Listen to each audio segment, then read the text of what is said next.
Bueno, el tema económico lo abordamos con frecuencia acá en este segmento de la entrevista de Televen en la primera emisión, y es importante continuar, enfatizar sobre varios temas, son importantes dentro de lo que es la agenda de trabajo, pues cada día, porque la economía es el motor que al final de cuentas para muchos mueve la sociedad.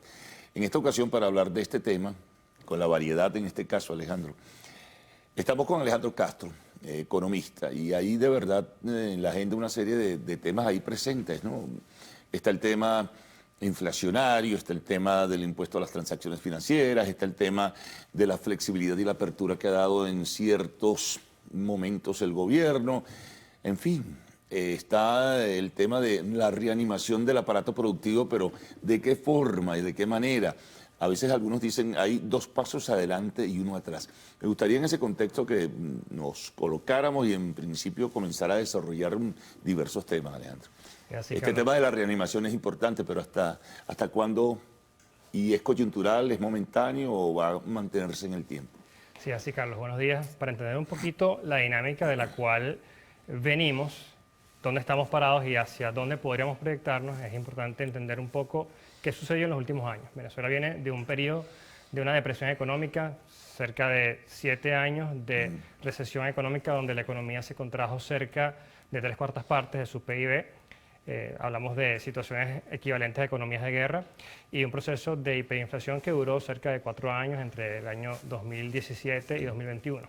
Entonces Venezuela prácticamente tocó piso, tocó fondo, y está en un proceso lento de recuperación económica que, haciendo ciertas estimaciones, dependiendo a qué ritmo el PIB se vaya recuperando, podría llevarnos de una década a década y media en el mejor de los casos. Ahora fíjate tú, en esa situación, te decía, el año pasado se vio un proceso de cierta movilidad y de cierta apertura por decisiones que tomó el gobierno. Te preguntaba antes, ¿tú crees que esto es coyuntural, es momentáneo, o tú crees que el gobierno va a seguir en esta línea? Porque muchos, incluso representantes del sector empresarial que han venido aquí, dicen, bueno, es que el gobierno parece que da 2 pasos adelante y luego uno atrás. ¿Qué puede estar pasando? El gobierno se vio obligado, necesitado de un cambio importante en materia económica, porque el mismo control de precios y control de cambio que se empezó a desmontar a partir de 2019-2020 le estaba complicando mucho la materia económica. Entonces, ese proceso de desmontaje que se llevó a cabo debido a que prácticamente el país se quedó sin divisas, sin reservas internacionales, hizo que poco a poco la economía disminuyera el tema de la escasez de alimentos que hubo hasta hace unos años atrás, sí, y que la economía poco a poco se fuera recuperando. Y bueno, el gobierno poco a poco ha ido tomando ciertas medidas para la recuperación económica, un poco de flexibilidad en materia cambiaria, también el tema de las importaciones, el tema de los aranceles. Poco a poco ha ido tomando medidas para ir reencauzando el rumbo, y si bien todavía faltan muchas otras más medidas de envergadura para que el país pueda encaminarse a un crecimiento mucho más robusto. Ahora, muchos piensan que el gobierno mete un frenazo a veces. Fíjate, tú mencionas el tema de los aranceles. Sí, se extendió un plazo para un buen volumen de rubros de exoneraciones hasta el 31 de diciembre de este año. Se van desmontando otros en forma gradual con un decreto adicional. Pero hay mucha incertidumbre de parte del sector empresarial, sobre todo del sector industrial venezolano. Dice, bueno, pero ¿será verdad que esto va a mantenerse en el tiempo o no será verdad? Es de verdad una respuesta complicada, ¿no? Sí, el tema de la flexibilidad de los aranceles, el gobierno lo planteó en aras de mejorar la distribución y la disponibilidad sí, el argumento de del abastecimiento, ¿no? Que en el país no puede quedar desabastecido. Sí, y creo que la idea del gobierno es poco a poco ir tomando ciertas medidas puntuales para retomar algunos aranceles en algunos rubros específicos. Todavía es muy prematuro ver el alcance de esta medida. Sí, en verdad todavía, quizás en 3, 4 meses que se pudiera más o menos. Posiblemente, tanto en materia de si va a haber un aumento en el precio de estos bienes que vayan a tener nuevamente aranceles o no, y qué impacto puedan también tener en la misma disponibilidad en materia económica en el país. Ahora fíjate, otro elemento importante que surge también dentro de este escenario, el impuesto general a las transacciones financieras. muchos dicen que esto complica la situación, sobre todo porque el año pasado, lo que mencionábamos antes, hubo una movilidad significativa, hubo un rebrote o repunte, como llaman otros en este sentido, pero de repente aparece el impuesto y eso también coloca dificultades y coloca trabas para el sector empresarial y para el sector privado.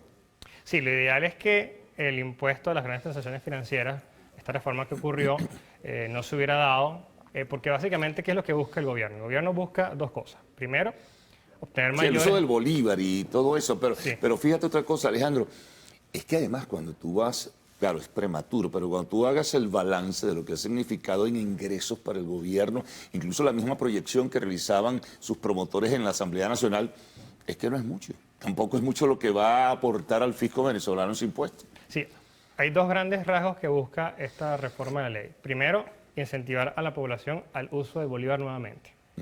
Y por otro lado, también obtener ciertos tributos, ciertos ingresos para poder financiar el gasto público y en parte los incrementos de salario mínimo que decretó hace pocas semanas. Ahora bien, lo ideal hubiera sido hacerlo de otra forma. Por ejemplo, cuando Bolivia vivió el proceso de hiperinflación a finales de los 80, inicios de los 90, una forma para incentivar el uso de la moneda local en que el país es el boliviano era obligar a las personas a colocar gasolina, diésel y gasoil con moneda local. Y eso ayudó mucho a que la moneda local pudiera reutilizarse y aumentar su uso. Esa sería quizás una medida mucho más práctica y que no le meta la mano en el bolsillo a la gente, como si lo hace, por ejemplo, esta nueva ley o esta reforma de la ley de grandes transacciones. Ahora, ahí también, Alejandro, lo fundamental es que hay un factor que se llama confianza. Y por más que tú hayas logrado en las últimas semanas que el nivel de uso de la moneda local, el bolívar, sea mayor, eso no quiere decir que ahora el dólar va a desaparecer del escenario. Yo creo que van a conciliarse, van a ir de la mano y van a seguir en el camino, porque es que no hay otra manera de poder mover la economía. Es así, se va a mantener un esquema de multimonedas en el país que puede durar años o décadas. Por ejemplo, Perú, que vivió su proceso de hiperinflación. Bueno, Panamá lo tiene, El Salvador lo tiene, hay otros países. Y bueno, Colombia, nuestro vecino, sí, está el peso colombiano, pero ahí se mueve mucho el dólar también. Es así. Una vez que un país vive un proceso de hiperinflación, puede tardar años o décadas que la población vuelva a retomar la confianza en su moneda local y que la empiece a usar nuevamente, inclusive si hay poca inflación o inflación solamente de un dígito, como le pasó a muchos países de Latinoamérica, que hasta hoy día todavía buena parte de su economía se maneja en dólares americanos. Bueno, vamos a hacer una pausa, Alejandro, y regresaremos enseguida. Conversamos con Alejandro Castro, economista.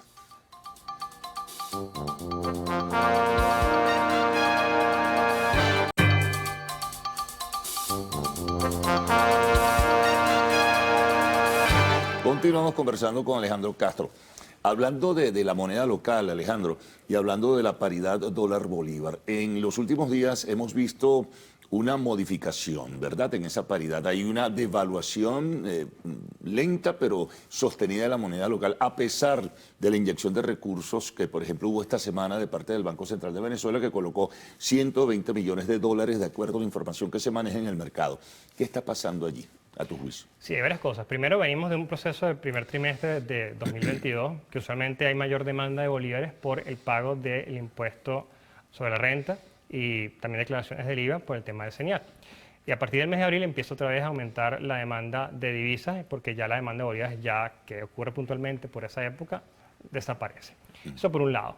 Por otro lado, evidentemente, el gobierno está aumentando la base monetaria, es decir, el financiamiento monetario por el tema del pago de este incremento de salario mínimo. Y eso ha hecho que ocurra un repunte en el tipo de cambio, tanto no oficial como oficial.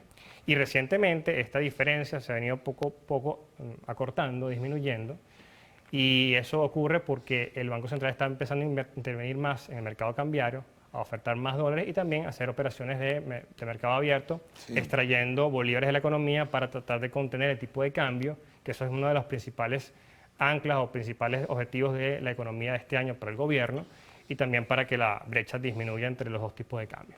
Ahora, tú tienes también unas reservas internacionales exiguas. Tú no puedes estar desgastando las reservas internacionales cuando lo que vas recibiendo te permite, bueno, más o menos manejar la estructura del Estado como tal y asumir una serie de compromisos económicos y sociales. Pero tú no puedes estar permanentemente inyectándole dinero al mercado. Eso apuntaría a que esa devaluación del bolívar va a ser lenta, progresiva, pero sostenida. Lo más probable es que sí. O sea, lo que han hecho diversas estimaciones materia económica de algunas consultoras es que el tipo de cambio termine a final de 2022 cerca de 10 bolívares por dólar. Todavía es muy prematuro. Hablan incluso hasta de más, hasta de 14 y 15. Exactamente, todavía es muy prematuro saber a qué ritmo va. Todo va a depender mucho de la política económica que tome el gobierno de Maduro y también qué tanto inyecte el dólar en el mercado cambiario oficial. Lo ideal sería que hubiese bastante orden fiscal y que no se tuviera que recurrir al financiamiento monetario para el pago del mantenimiento del Estado. Eso sería lo ideal. Actualmente tenemos una variación interanual, por ejemplo, de lo que es la base monetaria, que es donde viene el financiamiento monetario de más o menos 150%. Cuando en un país de una inflación de un dígito, eso no pasa del 10%. Y ahí está en buena parte el tema de la inflación en Venezuela, que tiene ya muchas décadas. Claro, ahora fíjate sobre lo que mencionas, la inflación. Todo este movimiento en la paridad dólar-bolívar va a tener incidencia y va a tener su impacto en los precios. Eso es indiscutible. Ya se comienza a ver, incluso también con el tema del impuesto general a las transacciones financieras o la reforma de la ley. Se está viendo también una elevación de los precios. Es decir, que la inflación está allí, a pesar de que se controló la hiperinflación, pero la inflación se mantiene y sigue siendo de la más alta del mundo. Es así, por ejemplo, lo que es la inflación en moneda local, en bolívares, si bien se mantiene, ha venido disminuyendo respecto a años previos y lo más probable es que terminemos con una inflación cercana al 100% o inclusive por debajo de 3 dígitos, quizás en 2 dígitos, es lo más probable desde el punto de vista más optimista. Pero también tenemos que ver un tema a nivel global, qué está pasando con las diversas economías del mundo, que está ocurriendo un incremento en el costo. Sí, hay una inflación mundial en este momento, eso es sin duda, ¿no? Y eso tiene un impacto importante en la economía local, porque una parte importante de las cosas que tú consumes son importadas. Y también el tema del costo de los fletes y el costo de los envíos desde los países asiáticos que se ha incrementado de forma considerable a raíz de los cuellos de botella que hay por el tema de la pandemia del COVID, sobre todo en el sureste asiático. No, y el tema también de la guerra entre Ucrania y Rusia, eso está teniendo su efecto. Además, el tema de la pandemia en China se detiene, está trabajando muy lento el mayor puerto del mundo que es Shanghai. O sea, hay una cantidad de factores que a veces la gente no los maneja, pero que incide tremendamente en lo que es el nivel de precios que uno, bueno, está viendo en cualquier lugar aquí en Venezuela. Es así, el conflicto de Ucrania impacta en materia agrícola, por ejemplo, el costo de los aceites, sobre todo aceites y semillas de girasol, el tema del trigo, impacta mucho allí el tema. Y la parte del sureste asiático, tal como tú mencionas, los puertos terminan teniendo cuellos de botella porque terminan siendo cerrados para contener la pandemia y eso hace que haya retrasos en los envíos de contenedores hacia los diversos puertos del mundo y encarece el flete y eso al final va al precio final de los bienes que consumimos. No, y fíjate, otro elemento importante que lo conversábamos hace un momento en el corte comercial. O sea, la gente tiene como parámetro de referencia aquí en Venezuela ya el dólar. Aquí todo el mundo habla del dólar, en cualquier segmento social. Un momentito, en cualquier lugar donde te desenvuelves, el punto de referencia inicial a la hora de realizar una compra es el dólar, Alejandro. Es así, y esto ocurre como consecuencia del proceso de hiperinflación. Cuando ocurre un proceso de hiperinflación, las personas dejan de confiar en su moneda local y confían en una moneda que les brinde mayor ancla y estabilidad, que es lo que terminó pasando en estos 4 años de proceso de hiperinflación. Y de hecho, la dolarización en Venezuela se volvió prácticamente irreversible cuando alcanzamos el pico máximo histórico de inflación intermensual en Venezuela que ocurrió entre enero y febrero de 2019, donde esos meses la inflación alcanzó por encima de 270%, según estudios de diversas consultoras, y eso equivalía en promedio a que los precios se duplicaran cada 11 días. Entonces, ¿qué hacía la gente? La gente agarraba, iba al dólar para tener estabilidad de poder de compra y que no perdiera poder de compra su trabajo, su esfuerzo, y de ahí en adelante prácticamente se volvió irreversible la dolarización en Venezuela. Ahora, el tema, por ejemplo, también para el sector privado, que lo mencionábamos antes, es que existe esa inquietud de si estas medidas de flexibilidad para el desenvolvimiento económico se van a mantener en el tiempo. De ahí quienes piensan, bueno, ¿y si avanzamos y después nos meten un frenazo en el camino? Eso es un riesgo, igual lo plantea el sector agropecuario, el sector productor del campo, en fin, ahí, bueno, sí, se montaron en el tren, pero el tren puede meter un frenazo, ¿no? Es posible, todo es posible, realmente yo creo que es poco Te lo digo y probable. perdona, porque también hay una carga de prejuicios ideológicos todavía, muy vetustos, muy viejos, muy anticuados, pero que no terminan de salir, no terminan de desaparecer del escenario, y eso pesa, ¿no? Es así, Carlos. Todo es posible, aunque en lo personal creo que es poco probable que el gobierno vuelva a las medidas del pasado, porque se aprendió, digamos, a la mala, después de muchos golpes y de mucho daño. Les ha ido bien, sin duda. Y el proceso de flexibilización, tal como tú mencionas, le ha ido bastante bien tanto al gobierno como inclusive a la economía venezolana, que le ha dado un respiro un piso y un proceso paulatino de recuperación económica que lo más probable es que se mantenga en el tiempo si las medidas económicas continúan avanzando y se mantiene este proceso de flexibilización y de ajustes en materia económica. Ahora, hay un elemento ahí importante, Alejandro, que tiene que ver también con el impulso, pudiera decirse que definitivo para la reactivación de la actividad productiva venezolana, que es el tema del encaje legal, el tema de los créditos, el tema de que el productor del campo o el industrial o el comerciante puedan de nuevo tener acceso al crédito bancario. Es así, Carlos. El tema de crédito bancario es un tema muy complejo. Venimos de un encaje legal que estuvo por encima del 90% hace unos meses y ahorita está rondando el 70%.